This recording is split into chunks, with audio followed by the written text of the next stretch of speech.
આ વિવાદ છે એ બે વ્યક્તિ વચ્ચેનો વિવાદ છે. આ વિવાદ સમાજ વચ્ચેનો વિવાદ જ નથી અને પોતાનું રાજકીય અસ્તિત્વ દિન પ્રતિદિન ઓછું થતું જતું હોય અને તેઓને પુનઃસ્થાપિત કરવા માટે આવા પ્રકારના આક્ષેપ કરવા એના માટે જરૂરી હતા અને તે કરે એની રાજકીય ગેન માટે કરે તો એને એ હોઈ શકે.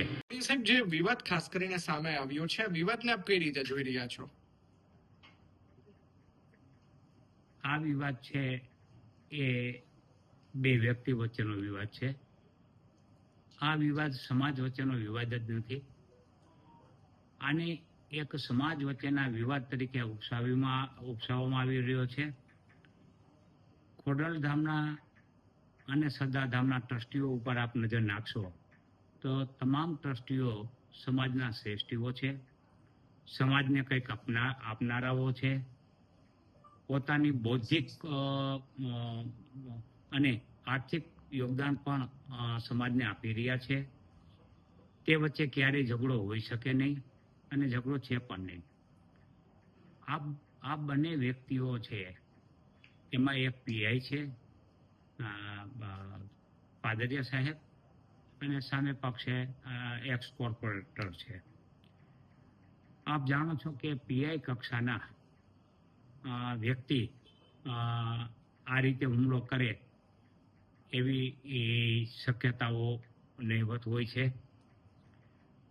પીઆઈ અગાઉ પણ એના એવા કોઈ પણ કારનામાઓ નથી કે જેનાથી તે વિવાદિત હતા.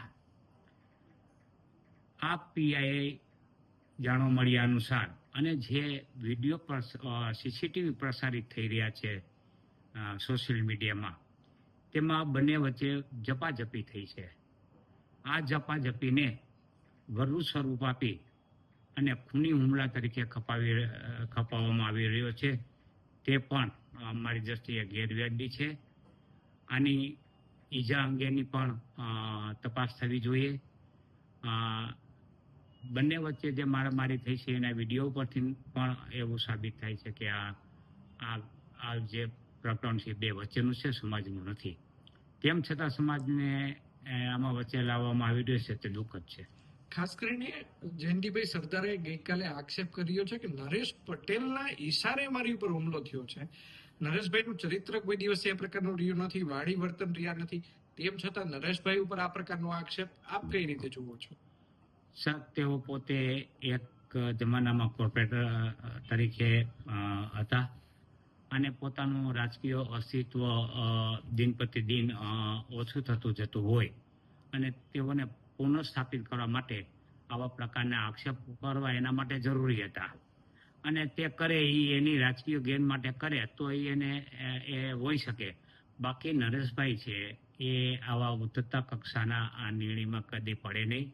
એનું એ જે છે એનું ચરિત્ર જોતા તેઓ ક્યારેય પણ આવી હિંદ કક્ષાની પ્રવૃત્તિમાં પડે નહીં. ખોડલધામ સરદારધામનું વર્ચસ્વ વધી રહ્યું છે, તે ખોડલધામને નથી ગમતું તેવા પણ આક્ષેપ થઈ રહ્યા છે.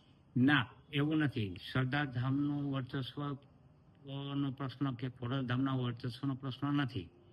આ બંને સંસ્થાઓ પોતપોતાની રીતે સમાજના બાળકોને, સમાજના વિદ્યાર્થીઓને અને સમાજનું સ્તર ઊંચું લાવવા માટે અથાગ પ્રયત્નો કરી રહ્યા છે અને તેનાથી સમાજને ફાયદો થઈ રહ્યો છે અને બંને પોતપોતાના ક્ષેત્રે સારી કામગીરી કરી રહી છે અને બંને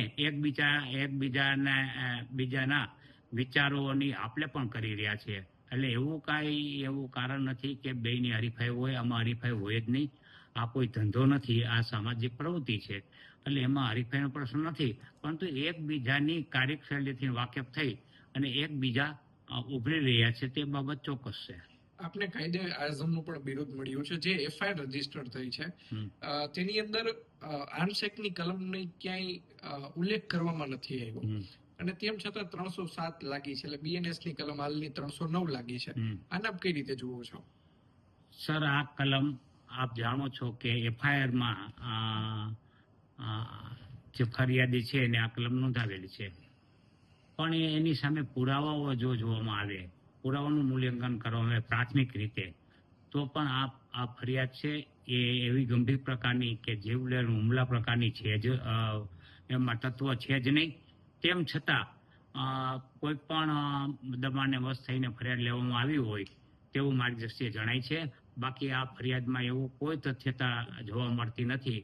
આ જે વિડીયો સીસીટીવીનો વિડીયો પ્રસારિત થઈ રહ્યો છે અને ત્યાં પણ જે લોકમુખે ચર્ચાય છે તે પ્રમાણે આવી કોઈ ગંભીર પ્રકારની ઈડઝરની વાત જ નથી. અને આપ અગાઉનો પણ વિડીયો જોયો હશે, તેમાં પ્રથમ છે એ નાકમાંથી નસકોરી ફૂટીને એનું જ હતું અને ત્યારબાદ એક પટ્ટી મારેલી હતી આંખની ઉપરના ભાગમાં અને ત્યારબાદ આખા મોઢા ઉપર પાટા બાંધી દેવામાં આવ્યા છે. એટલે મારી દ્રષ્ટિએ આ ફેબ્રિકેટેડ હોય એવું પ્રથમ દ્રષ્ટિએ જણાય છે. ખાસ કરીને તબીબે પણ એવું કહ્યું છે કે માત્ર 6 જેટલા ટાંકા આવ્યા છે. આ ઘટનાને અટેમ્પ્ટ ટુ મર્ડર સાથે